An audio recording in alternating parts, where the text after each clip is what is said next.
이 시간 오늘 읽은 본문을 통해서 피곤한 자에게 새 힘을 주신 하나님, 이런 제목으로 하는 말씀을 전하도록 하겠습니다. 우리가 이제 점심을 먹고 드리는 이 오후 예배 시간은 졸리고 또 그러다 보니까 더욱 피곤함을 많이 느끼는 시간입니다만, 오늘 말씀의 제목처럼 이 시간 우리의 피곤한 육신과 영혼 위에 하나님이 주시는 새 힘이 임하게 되시기를 축원합니다. 우리 옆 사람에게 인사하겠습니다. 새 힘을 받으세요. 네, 새 힘을 받게 되시기 바랍니다. 유인물을 나누어 드렸습니다. 유인물을 없는 분은 없는 대로 들으시면 되고요. 특별히 자유롭게 조금 좀 졸리는 거를 좀 방지하고 말씀을 집중할 수 있도록 유인물 나눠 드렸으니까 참고하셔서 보시면 되겠습니다. 여러분, 혹시 요즘 일할 때 열정보다는 어떤 책임감과 의무감에 얽매여서 일을 하고 계시지 않습니까? 사람을 만나는 게 부담스럽거나 어떤 경우에 좀 사람들 피하고 싶다라는 그런 생각이 들지 않으십니까? 아침에 눈을 뜨기가 굉장히 힘들고 또 일상에서 활력이 사라진 것 같은 그런 느낌을 받을 때가 있지 않습니까?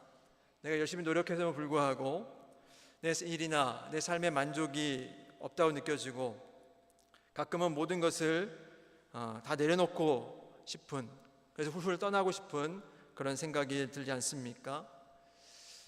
만약 요즘 여러분의 한숨이 깊어지고 또 피로가 쉽게 해소되지 않는다면 아마 여러분 지금 꽤 지쳐있는 그런 상태일 것입니다.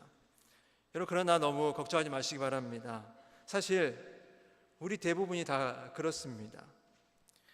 다 그렇게 피곤함과 또 몸과 마음의 지침을 경험하며 살아간다는 것이죠. 그런데 이런 피곤과 탈진 상태에서 가장 큰 문제는 중요한 결정을 내릴 때입니다. 이런 상태에서 사고가 흐려지고 또 판단력이 떨어지며 스트레스가 쌓여서 감정적 반응이 강해질 수 있기 때문인 것이죠. 여러분, 이제 입동이 얼마 전에 지나고 이제 겨울철이 다가오면서 벌써 스키를 타러 갈 것을 생각하는 분이 있다고 제가 얘기를 들었는데요. 어느 기사에 보니까 대부분의 스키장 사고가 폐장 한두 시간 전에 발생한다고 합니다. 이때는 이 스키어들이 하루 종일 계속 스키를 타다 보니까 지치기도 하고, 또 스키가 막 타다가 그 눈이 파헤쳐지면서 그 파헤친 눈이 또한 얼어서 미끄럽기 때문인 것이죠. 그래서 사람들은 마지막 한 번 더 타고 가자 하고 내려오다가 사고를 당하기도 한다는 것입니다. 여러분, 우리의 인생에서도 마찬가지입니다. 탈진하고 지친 상태에서 중요한 결정을 내릴 때 우리는 종종 후회할 선택을 하게 될 때가 있다는 것이죠. 그래서 따라서 우리는 이런 중요한 순간마다 새 힘을 얻기 위해서 하나님을 바라봐야 하는 것입니다. 우리가 쉽게 지치는 이유, 쉽게 피로해지고 또 그런 삶을 살게 되는 이유 중에 하나는 첫 번째로 자기 관리를 소홀히 할 때라는 것이죠. 여러분, 바쁜 일정, 요즘 얼마나 바쁘게 살아갑니까? 어떤 분들 보면 직업이 한 개가 아니라 두 개, 세 개도 갖고 있는 분도 있다고 들었는데요. 바쁜 일정 속에서 우리가 모든 일을 다 완벽하게 해내려다 보면 불필요한 피로가 쌓이게 되는 것입니다. 그 많은 직장인들이 업무 때문에 또 스트레스 때문에 많은 탈진을 경험한다고 하고요. 여러분, 또 가정이라고 싶습니까? 가정도 육아도 해야 되죠. 또 책임감을 가지고 가정을 돌봐야 되기 때문에 그것 때문에 지치기도 합니다. 또 어떤 분은 요즘은 TV라든지 스마트폰에 시간을 지나치게 쓰다 보면요, 그것이 스트레스를 풀어주는 것이 아니라 오히려 더 정신적인 피로를 더해서 쉽게 피곤해지는 것을 경험한다는 것이죠. 이런 상황에서 우리가 균형 잡힌 삶을 살기 위해서는 가장 중요한 건 우선순위가 필요하다는 것이죠. 이런 하나님 주시는 비전을 붙들 때 우리 우선순위를 분명하게 할 수 있다는 것입니다. 우선순위가 분명해지는 거예요. 뭐가 우선순위 되는지를 알게 된다는 것입니다. 여러분, 일이 너무 많아서 피곤하다라기보다는 목표나 목적 없이 일하기 때문에 지친다는 것입니다. 요즘 많은 사람들이 번아웃을 경험하는 이유는 자신이 이것을 왜 해야 되는지를 제대로 알지 못하고 그 목적이나 방향 없이 그저 버티며 살아가고 있기 때문이라는 것입니다. 하지만 우리가 하나님께서 주신 비전을, 목적을 붙잡을 때 불필요한 피곤에서 벗어날 수 있고 또 그분의 뜻을 이루기 위해서 집중할 수 있다는 것입니다. 여러분, 세계 2차 대전 당시에 나치 독일이 연합군 포로들을 잡아다가요, 그들에게 이런 작업을 시켰다고 합니다. 아침에는 땅 구덩이를 파게 만들고 다 판 다음에는 다시 오후에는 구덩이를 메꾸게 만들고, 이것을 계속해서 매일매일 반복시켰다는 것이죠. 그럼 어떻습니까? 그걸 반복하면서 이 포로들은요, 절망에 빠지기 시작합니다. 아무런 의미 없는 일, 아무 목적 없는 일을 하다 보니까 그들이 오히려 더 육신적으로도 그렇고 또 그들의 정신적으로 지치게 되었다는 것입니다. 우리 마찬가지 어떤 목표와 목적이 없이 하루하루를 살아간다는 것이, 그 통해서 우리가 지치게 될 수 있다는 것입니다. 성경에도 우리에게 말합니다. 백성이, 비전이 없는 백성은 망한다라고 말씀하고 있습니다. 하나님께 우리에게 비전을 주셨습니다. 너희는 땅끝까지 이르러 것이다 라는 비전을 주셨습니다. 여러분, 하나님께서는 우리에게 비전을 주시는 분이시고 사단은 우리의 그 비전을 꺾으려는 존재인 것입니다. 사단이 우리를 하루하루를 무의미하게 살도록 우리를 유도하는 거죠.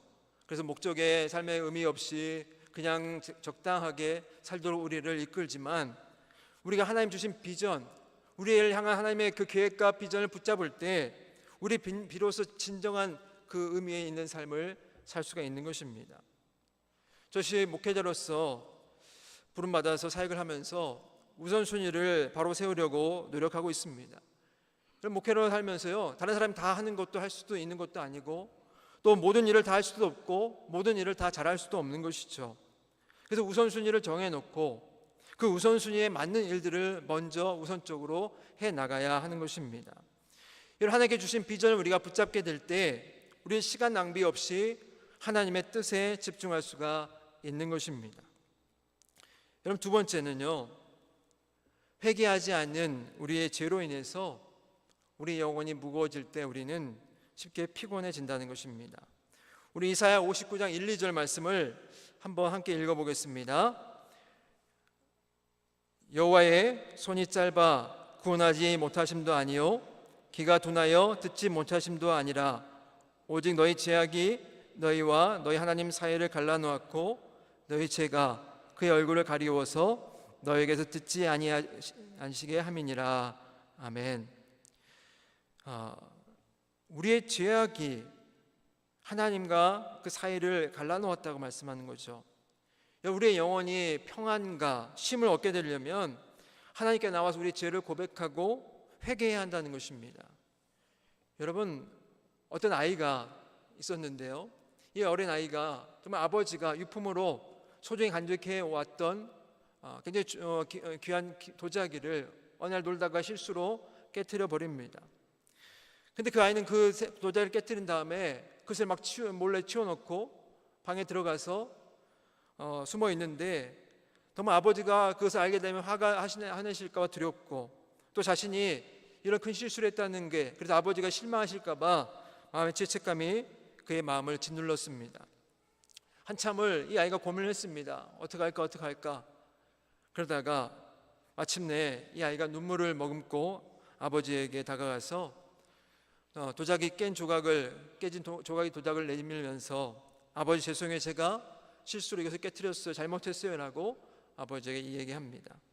아버지는 이미 상황을 다 알고 계셨고 다가가서는 아이를 조용히 안아주면서 말씀하셨습니다. 괜찮다, 너는 나에게 이 도자기보다 더 소중한 내 아들이다. 괜찮아, 너 실수로 그랬으니까 괜찮다. 여러분, 그때 이 아이가 몰래 숨기고 있을 때는 마음의 두려움과 염려와 걱정 이런 것이 가득했지만 아버지 앞에 나아가서 용서를 구하고 용서를 받았을 때 마음의 두려움과 죄책감이 사라지면서 평안과 사랑을 느끼게 된 것이죠. 마찬가지입니다. 우리가 하나님 앞에 나가서 우리의 죄를 진정으로 고백하고 하나님 용서함을 받게 될 때 우리에게 하나님께서는 평안과 또 그 여러 가지 상황을 이길 수 있는 힘을 허락하신다는 것입니다. 그리고 세 번째는 응답되지 않는 기도가 그 응답되지 않은 기도로 말미암은 실망이 우리에게 지침을 가져다 준다는 것입니다. 우리가 열심히 기도합니다. 열심히 기도했는데 기도가 응답되지 않는다 하면요, 어떤 생각이 듭니까? 하나님 나를 잊으신 건 아닌가? 내 상황을 하나님께 잘 모르시는 건 아닌가? 내 기도를 듣지 않으신 건 아닌가? 이런 생각이 들 때가 있습니다. 이스라엘 백성들이 바벨론 포로 생활 중에는 처음에는 자신들의 죄를 깨닫고 하나님 앞에 나와서 간절히 기도했지만 시간이 흐르면서 어떻게 생각했냐면 하나님이 우리를 잊으셨나 보다, 이제 우리는 소망이 없나 보다, 이런 생각을 하게 되었습니다. 근데 여러분, 이런 생각은요, 이런 실망은 우리가 응답을 기다리면서 힘든 상황 가운데서 응답을 기다리면서 나갈 때 큰 우리의 마음에 짐이 된다는 것입니다. 여러분, 우리 그런 경험들 있잖아요. 내가 정말 하나님 이번만은 꼭 들어주셔야 됩니다 라고 간절히 기도했는데 여전히 기도에 응답이 없습니다. 그러면 하나님 앞에 실망하고 낙담할 때가 있다는 것입니다. 하나님께 나의 문제를 아시면서도 모른 척 하시는 것이 아닌가, 나를 사랑하지 않는 건 아닌가, 이런 여러 가지 생각들이 들게 된다는 것이죠. 하지만 분명한 건 하나님께서는 결코 우리를 잊지 않으십니다. 하나님께서 기도를 응답하시는 때와 방법은 내 생각과 다를 수는 있지만, 그러나 하나님께 여전히 우리를 사랑하시고 우리의 상황을 완벽하게 알고 계시고 내가 생각하는 것보다 더 낫고 나를 향한 더 놀라운 그런 계획을 갖고 지금도 움직이고 계신다는 것입니다. 기도가 그냥 사라지는 것이 아니라 하나님에 대한 기도가 하나님께 상달될 때는 하나님의 계획 가운데 이루어지고 있는 그런 순간이라는 것입니다. 그래서 우리가 하나님의 때를 신뢰하고 기다릴 때 하나님께 반드시 우리의 삶 가운데 놀라운 계획을 펼쳐 보이실 줄로 믿습니다. 그리고 네 번째, 우리가 사람들 간의 갈등도 피로의 큰 원인 중에 하나라는 것입니다. 여러분, 직장에서 아까 과도한 일이라고 했는데 사실 직장생활 하시는 분들 보게 되면 어떻습니까? 우리가 업무량이 많아서라기보다는 그 관계에서 사람과의 관계의 갈등이 있을 때 더 큰 피로와 더 큰 힘듦을 경험하게 된다는 것입니다. 여러분, 가정에서 마찬가지죠. 가족끼리 서로 간에 다툼이 있고 서로 간에 이런 문제가 있게 되면 집에서 좀 쉬어야 되는데, 가정이 편안하고 이럴 때 우리가 좀 쉬게 되고 또 마음에 힘을 얻게 되는데, 그렇지 못하게 되면 더 큰 스트레스가 쌓이게 되는 것이죠. 여러분, 교회에서 마찬가지입니다. 교회에서도 내가 하는 일이 힘들다기보다는 함께 일하는 이들과의 갈등이 있을 때 그것이 우리를 진정으로 힘들게 만든다는 것입니다. 근데 성경은 우리에게 뭘 가르칩니까? 갈등을 먼저 풀어가는 사람이 영적으로 성숙한 사람이다 라고 가르치지 않습니까? 우리가 잘 알고 있는 아브라함과 롯의 사건을 우리가 알고 있지 않습니까? 누가 봐도 그냥 세상 질서로 보면 롯이 먼저 사과하고 다가가야 되는 것이 그냥 맞는 것 같지만, 아브라함은 믿음으로 성숙한 사람이었기 때문에 먼저 다가갔다라는 것입니다. 여러분 마음속에 누군가에 대한, 그러니까 누군가가 물론 잘못할 수도 있지만 그 사람에 대한 섭섭한 감정이 들어있거나 그 사람에 대한 어떤 미움의 마음이 들어있다면, 여러분, 그것은 무엇보다 빨리 그 미움의 방을 깨끗이 치워버려야 된다는 것입니다. 여러분, 관계의 갈등은 마치 모래주머니를 발목에 차고 걷는 것과 마찬가지로 무겁고 답답한 그런 짐이 된다는 것입니다. 여러분, 우리의 마음속에 혹시 미움의 방에 들어있는 분들, 박 집사, 김 집사, 집사님만 얘기하면 그러니까 이권사, 여러분, 이런 사람들을 우리의 마음속에 담아두면 우리가 오히려 그 사람이 저 사람 내가 가만 안 두겠다 마음을 갖고 있으면 그 사람이 힘든 게 아니라 내 마음속에 하나님 주신 평안과 기쁨이 또 하나님의 은혜를 누릴 수가 없다라는 것이죠. 오히려 미움의 방을 비우고 오히려 그런 사람을 향한 사랑과 중보의 기도를 채울 때 하나님 주시는 평안과 능력을 우리가 온전히 경험할 수 있다라는 것입니다. 그리고 다섯 번째는 형식적인 예배와 신앙생활이 피곤의 원인이 될 수 있다는 것입니다. 우리가 하나님 관계에서 신앙생활을 해나갈 때 진정한 사랑과 열정의 한계가 아닌 의무감과 형식적인 또 죄책감 때문에 어쩔 수 없는 그런 모습으로 하나님 앞에 나아가게 될 때 우리가 드리는 예배와 우리의 헌신은 점차 생기를 잃어버리고 진정한 은혜와 기쁨도 사라지게 되는 것입니다. 여러분, 마치 영혼 없이 형식적으로 예배에 참여하는 그런 경우들이 있지 않습니까? 그러면 여러분, 그렇게 예배를 드리게 되면 어떻습니까? 더 이상 기쁨과 감동을 주거나 우리를 변화로 이끄는 시간이 아닌 단지 의무적으로 참여하는 시간을 전락해서 오히려 예배를 드렸는데, 예배를 통해서 하나님께 주시는 셈을 얻는 것이 아니라 예배를 드렸는데, 빠짐없이 예배에 참여했는데 오히려 우리의 영혼이 피곤하고 더 힘이 드는 경우들을 경험하게 된다는 것입니다. 이럴 때 하나님께서 원하시는 게 무엇입니까? 계속해서 그렇게 형식적인 예배에 계속 참여하는 것이 아니라 그런 형식적인 신앙에서 벗어나서 참된 하나님의 은혜와 하나님의 능력을 경험하기를 원하신다는 것입니다. 하나님 가장 싫어하시는 게 무엇일까? 예배에 빠지는 사람들을 싫어하실까? 아니면 그냥 아무런 의미 없이 형식적인 예배에 앉아있는 사람들을 안타까워하실까? 여러분, 많은 사람들이 어떤 교회를 택할 때요, 교회를 택하는 기준들이 있습니다.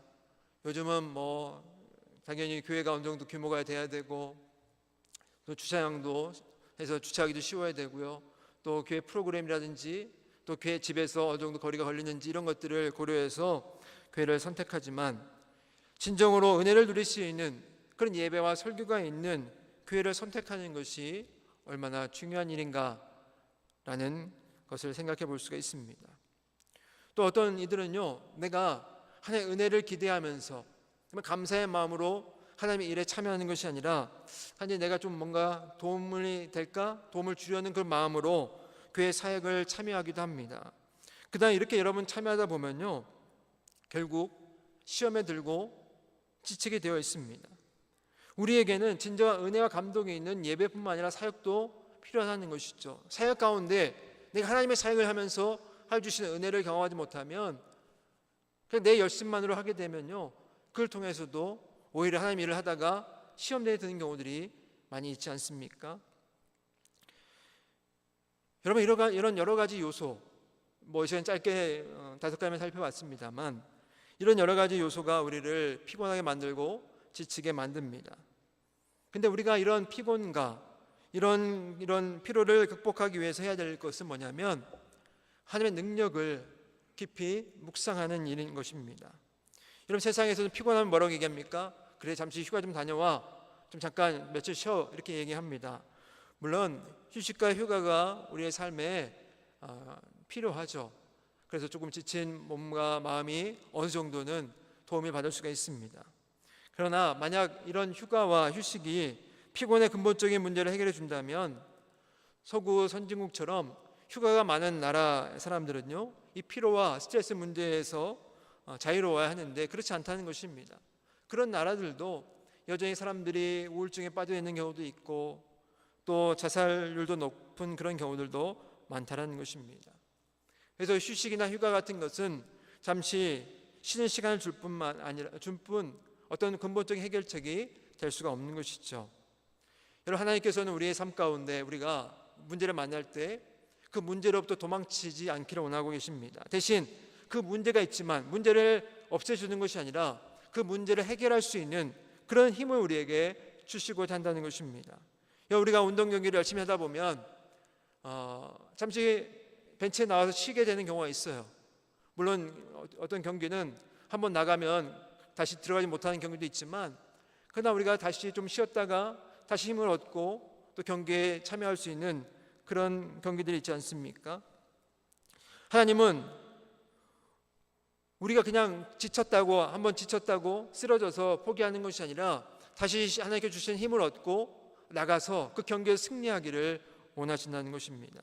세상은 고난이 닥칠 때 그 고난에서 물러나기를 권장할지 모르지만, 하나님께서는 우리가 지쳐 쓰러졌을 때 그래, 너 그거 하지 마 하고 하는 것이 아니라 우리에게 새 힘을 주셔서 다시 그 경기에서 승리하게 하시는 그 하나님이시라는 것을 우리가 기억해야 된다는 것이죠. 그래서 이 힘이 바로 하나님이 주시는 진정한 치유인 것입니다. 성경은 우리에게 하나님 주신 힘을 얻기 위해서 뭐라고 말하냐면 여러 차례 눈을 들어 하나님을 바라보라고 말씀합니다. 우리가 힘들고 지칠 때는 고개가 푹 숙여져 가지고요, 주로 어떻습니까? 땅만 보게 되고 어려움과 그 문제에만 집중하다 보니까 하나님을 바라보지 못합니다. 그러나 하나님께서는 오히려 지치고 힘들 때 고개를 땅으로 쳐박는 것이 아니라 고개를 하늘로 들어서 그분의 능력과 위대하심을 우리에게 보라고 말씀하고 있습니다. 우리가 하늘을 한번 바라보시면, 밤하늘의 별들을 바라보시면 어떤 생각이 드십니까? 그 수많은 별들을 바라보면서 하나님의 놀라운 창조와 섭리를 깨닫게 되며 그걸 바라볼 때 우리의 문제가 하나님 앞에서는 아무것도 아니라는 것을 깨닫게 된다는 것입니다. 여러분, 우리 나라도 불빛이 밝고 또 공기가 많이 탁해졌기 때문에 별들이 잘 안 보이지만, 그러나 보통 세계에서 보면 육안으로 볼 수 있는 그 별들만 해도 수천 개가 된다는 것이죠. 그런데 우리 눈에 보이는 것이 그 정도지 눈에 보이지 않는 정말 엄청난 숫자의 별들이 지금도 우주 공간 안에 운행하고 있다는 것입니다. 각기 자신의 궤도를 따라서 질서 있게 움직이고 계시다는 것이죠. 그런데 그 모든 별과 행성들이 하나님이 세우신 질서 가운데서 하나도 충돌하지 않고 정확하게 움직이는 모습을 보면 하나님께서 이 세상을 얼마나 그 하나님의 능력으로 돌보고 계시는가를 우리는 알 수 있습니다. 우리의 삶도 마찬가지죠. 하나님께서는요, 우리를 멀리서 보시면서 우리의 삶을 모른 척 하시는 것이 아니라 그분의 크신 능력과 지혜로 우리 인생을 세심하게 돌보고 계십니다. 우리의 시선으로 우리의 문제를 보니까 이 문제가 커 보이지만, 그러나 하나님께서 보시는 그 시선을 우리가 그 문제를 보게 되면 그것은 아무것도 아니라는 것을 우리가 알게 된다는 것입니다. 우리의 눈을 들어 하나님을 바라보며 그분의 능력을 신뢰할 때 하나님께서 우리에게 놀라운 힘을 부어주시며 결국에는 그 문제로부터 승리할 수 있는 삶으로 인도해 주신다는 것입니다. 우리 이사야서 40장 28절 29절 말씀 우리 다 함께 읽겠습니다. 너는 알지 못하였느냐? 듣지 못하였느냐? 영원하신 하나님 여호와 땅끝까지 창조하신 이는 피곤하지 않으시며 곤비하지 않으시며 명철이 한이 없으시며 피곤한 자에게는 능력을 주시며 무능한 자에게는 힘을 더하시나니. 아멘. 하나님께서 내가 능력이 많다 이렇게만 말씀하시는 것이 아니라 그 힘이, 하나님의 능력이 바로 하나님을 믿는 우리들을 위해서 가지고 계시는 것임을 말씀하고 있습니다. 그러니까 우리는 하나님의 자녀로서 그분의 능력 안에 거할 수 있으며 하나님께서 그분의 능력을 우리에게 허락해 주심을 통해서 우리를 강하게 하십니다. 오늘 말씀을 정리하겠습니다. 하나님은 우리의 지친 영혼과 육신 위에 새 힘을 주시는 하나님이십니다. 우리가 하나님을 의지하고 정말 믿음을 의지하고 그분께 우리의 피곤과 무거운 짐을 내려놓을 때 하나님께 우리의 마음에 평안을 주시고 힘을 주시고 그걸 통해서 우리에게 새 힘을 공급해 주신다는 것입니다. 이사야 40장 31절의 말씀처럼 이것도 함께 읽어보겠습니다. 오직 여호와를 앙망한 자는 새 힘을 얻으리니 독수리가 날개치며 올라갈 같을 것이요 다른 박질하여도 곤배치 아니하겠고 걸어가도 피곤치 아니하리로다. 아멘. 하나님께 주시는 말씀입니다. 여호와를 앙망하는 자는 새 힘을 얻을 것이다. 여러분이 힘이 없다면, 지쳐 있다면 하나님을 바라보시며 하나님을 소망하시며 하나님께 나아가시게 되실 때, 그럼을 통해서 우리가 한 주를 살아가면서 세상의 문제에 집중하지 말고 하나님을 바라보며 그분의 능력을 신뢰하실 때 하나님께서 우리의 삶을 새롭게 하시며 매일의 걸음을 힘차게 해줄 줄 믿습니다. 오늘 말씀을 다시 한번 기억하시면 한 주 동안 주께 주신 새 힘을 가지고 정말 승리하며 힘찬 발걸음으로 하나님의 사명을 감당하며 하나님께 영광 돌리며 감사로 우리가 추수감사절을 준비해 나가는 그런 한 주가 되시기를 주님의 이름으로 축원합니다. 기도하겠습니다. 하나님 아버지 감사합니다. 우리의 피곤한 몸과 마음을 주님께 맡기며 주님께 새 힘을 구합니다. 우리에게 능력을 주신 하나님만을 신뢰하며 담대히 살아갈 수 있도록 인도하여 주옵소서. 그래서 이번 한 주도 믿음으로 승리의 걸음을 살아가는 우리의 삶이 되게 하여 주시옵소서. 감사드리며 예수님의 이름으로 기도하옵나이다. 아멘.